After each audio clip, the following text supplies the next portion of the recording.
Yes, good morning, my good people. My name is Fran Samuel, and I'm a Namibian author. I have a short story for you today. I have a short story for you. By the way, the title of the story is Rediscovering Home. Yes, Rediscovering Home, and it goes like this. The moment that the Munjindi's taxi halts near our house and honks, our joyful smiles reveal our excitement. We know very well that Meme has brought something delightful from Ondangwa, where she sells second-hand clothes, shoes, and other items, just so we can enjoy tea with bread every morning before school. Whenever we see her stepping out of the taxi with plastic bags, we eagerly rush to assist her and eagerly inspect the contents. Like my siblings, I had a particular fondness for sweets, and our lives were different from those of children from wealthier families. Nevertheless, our happiness knew no bounds.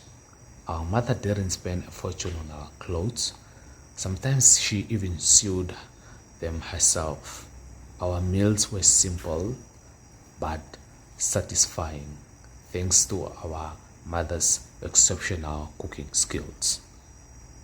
That was long time ago, many years ago. My life has changed significantly, and I owe it all to my mother. When I enrolled in a program at UNAM, she expanded her business to support me in every way possible. When NASFAF rejected my application, my mother paid for my studies. I never fully understood how she managed it, and she never revealed her secrets. When I started working at one of the prominent law firms in the country, I made a decision to distance myself from my hometown. I felt a sense of fulfillment and believed that village life was not meant for me, leading me to neglect my mother and siblings. This shift occurred when I received my first substantial salary. Without hesitation, I took my girlfriend to a magistrate court and we got married. She was incredibly beautiful, but possessed with a manipulative nature. She would often warn me that any assistance given to my family would result in her divorcing me. All she cared about was a luxurious lifestyle, which I shamelessly financed. She would take hold of my bank card and embark on extravagant travels, spending money without restraint, while my mother and siblings endured hardships in the village. It seemed as though my wife had cast a spell on me, as I remained indifferent to the situation at home. My sole focus was on keeping my beautiful wife happy. However, everything changed when I fell ill and my wife was nowhere to be found. I longed for her presence, for her care, and assurance that I would recover.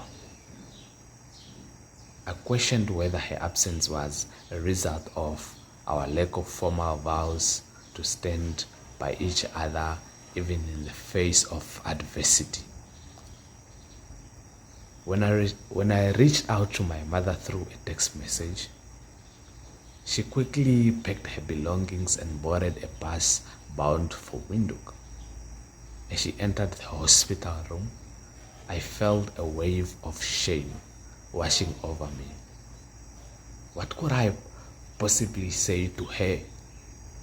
I hadn't even informed her of my marital status. although I was certain that the gossip mongers in our village had already relayed the news. Tears streamed down my face as my mother took hold of my hand and reassured me that she didn't blame. Instead, she placed the blame on the heartless nature of the city of Windhoek and my so-called friends.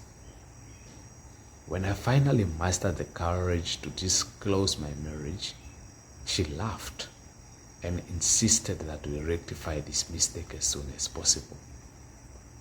Village life. Those two words held a deeper meaning for me now.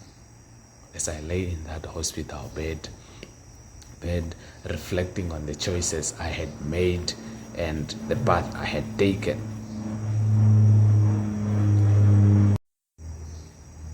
The simplicity and warmth of the village, the sense of community and belonging were things I had taken for granted in pursuit of a glamorous life in the city.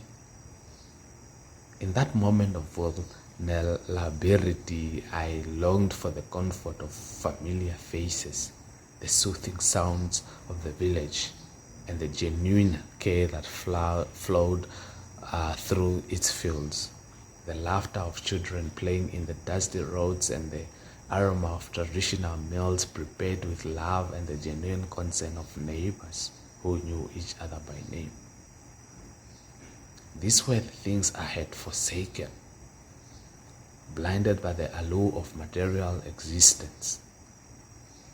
As I lay there surrounded by the sterile walls of the hospital, I made a silent vow to return to my roots, to embrace the simplicity and values of village life that I had once disregarded. I yearned to mend the broken bond with my family, to seek forgiveness for my neglect and prioritize the love and support that had always been there, waiting for me to acknowledge its worth. The end. Thank you so much for listening. Until next time, it's